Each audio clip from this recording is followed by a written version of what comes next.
ஜெய் பீம். புத்தர் அப்படின்னு சொன்னோடனே என்ன ஞாபகத்துக்கு வருது? கண்ணை மூடிட்டு தியானம் பண்ணுற ஒரு போஸ். அப்படி இல்லைனாக்கா பெரிய பெரிய இடங்கள்லாம், அதாவது உயர்தரமான இடங்கள்லாம் அவரை அழகு பொருளுக்காக வச்சுருக்கிற ஒரு உருவமாக ஞாபகத்துக்கு வரலாம். ஆனால் 2500 வருஷத்துக்கு முன்னாடியே மானுட விடுதலைக்காக உழைச்சார் அப்படின்றத உங்களுக்கு யாராச்சும் தெரியுமா? அதை எல்லாத்தையும் மீறி இந்த உலகம் படிப்படியாக பரிணாமம் அடைந்ததை தவிர வேறு யாராலையுமே உருவாக்கப்படலை அப்படின்னு சொன்னவர் அவர். கடவுள், ஆன்மா, மறுபிறவி இது எதுவுமே உண்மை கிடையாது அப்படின்னு போதித்தவர் அவர். இப்படி ஏற்பட்ட இவருடைய ஞானத்தை போற்றுற விதமாக தான் புத்த பூர்ணிமா அப்படிங்கிறது கொண்டாடப்படுது. இந்த புத்த பூர்ணிமாவை பற்றியும் புத்தரை பற்றியும் அவருக்கு ஏன் புத்தர்னு பேர் வந்தது அப்படிங்கிறத பற்றியும் பார்ப்போம். ரோகிணி நதிக்காக கோலியர்களுக்கும் சாக்கியர்களுக்கும் நடுவில் போர் நடக்குது. இந்த போரில் உடன்பாடு இல்லாமல் கௌதம சித்தார்த்தர் தன்னுடைய அரசாட்சியை விட்டு வெளியேறிட்டாரு. இந்த போருக்கு முக்கியமான காரணம் இந்து மனு தர்மம் தான் அப்படிங்கிறத புரிஞ்சுக்கிறாரு. அதற்கப்புறமா இந்த இந்து மனு தர்மத்தை தீவிரமாக அலசி ஆராயிறாரு. அதன் மூலமாக என்ன புரிஞ்சுக்கிறாருனாக்கா, இந்த போருக்கு மட்டும் இல்லை, இந்த நிலப்பரப்பில் இருக்கிற அனைத்து சமத்துவமின்மைக்கும் இந்த இந்து மனு தர்மம் தான் காரணம் அப்படிங்கிறத புரிஞ்சுக்கிறாரு.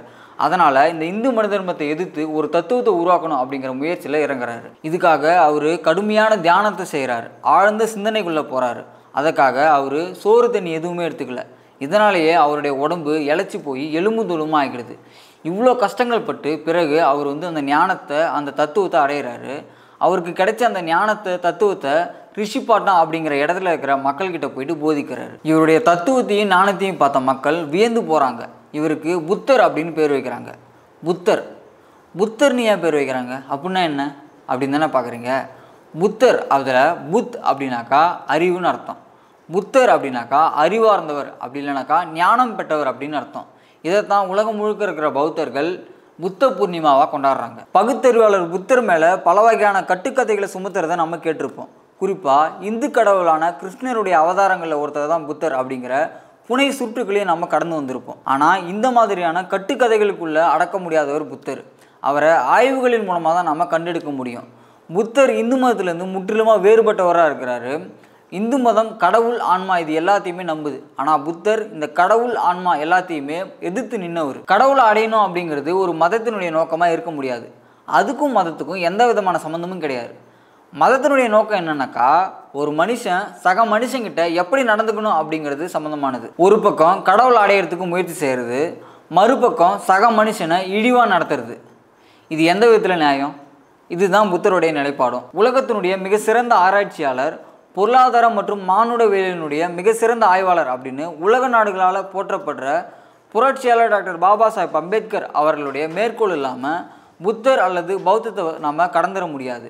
ஏன் நான் அப்படி சொல்கிறேன்னாக்கா, கிட்டத்தட்ட 20 ஆண்டுகளுக்கு மேலே இந்த பௌத்தத்தை ஆராய்ச்சி செஞ்சு பல லட்சம் மக்களோட பௌத்தம் தழுவி இருக்கார். இந்த 20 ஆண்டுகளில் புத்தர் அல்லது பௌத்தத்தை அவர் கண்டெடுக்கிறதுக்காக பல ஆராய்ச்சிகள் செஞ்சுருக்காரு. எடுத்துக்காட்டா பௌத்தர்கள், பௌத்த இலக்கியம், பௌத்த பண்பாடுகளை அலசி ஆராய்ஞ்சிருக்காரு. ஹீனாயன மகாயன பிரிவுகள், அசோகர் காலத்து கல்வெட்டுகள், புத்த விகார்கள், மடங்கள், புத்தர் காலத்து குகை ஓவியங்கள், ஆராய்ச்சி கட்டுரைகள், புத்தர் பற்றின செவி வழி தகவல்கள், அவரை பற்றின பாடல்கள், இது எல்லாத்தையுமே தேடி தேடி படிச்சிருக்காரு. அது மட்டும் இல்லாமல் உலக நாடுகளில் எங்கெங்கெல்லாம் பௌத்தம் தழைத்தோங்கி இருக்குதோ அந்த நாடுகள் எல்லாத்துக்குமே பயணம் செய்கிறாரு.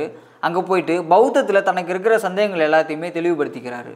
இதை தவிர எல்லா மதங்களையும் ஆராய்ச்சி செஞ்சு அதில் எந்த மதம் மனிதத்தை பற்றி பேசுது, சமத்துவத்தை பற்றி பேசுது அப்படிங்கிற கோட்பாடு அடிப்படையாக வச்சு தான் பௌத்தத்தை பாபா சாஹிப் தேர்ந்தெடுக்கிறாரு. பாபா சாஹிப் புத்தரை ஒரு கடவுளாக பார்க்கல, ஆனால் புத்தருடைய தத்துவங்கள் அறிவியலோடு ஒத்துப்போதா அப்படின்னு பார்க்குறாரு.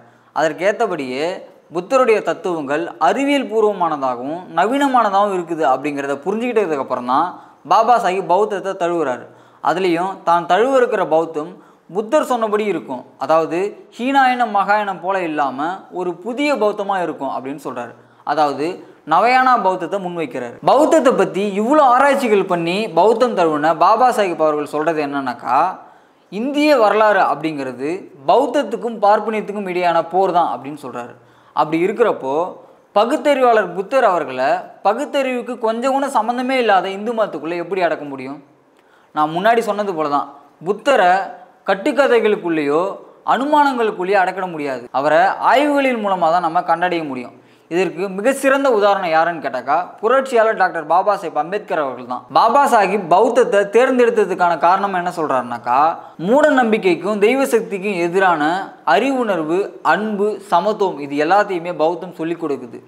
மனுஷன் சிறப்பாகவும் மகிழ்ச்சியாகவும் வாழ்றதுக்கு இதுதான் அடிப்படையான தேவையா இருக்குது. கடவுளோ ஆன்மாவோ மனித சமுதாயத்தை காப்பாற்றுறதுக்கு ஒருபோதும் முன் வராது, ஒருபோதும் பயன்படாது அப்படின்னு சொல்றாரு. இது எல்லாத்தையும் நம்ம உத்து கவனிக்கிறப்போ பார்ப்பனியம், ஜனநாயகம் இது ரெண்டுமே எதிரெதிர் திசையில் இருக்கிறது நம்மளால புரிஞ்சிக்க முடியுது.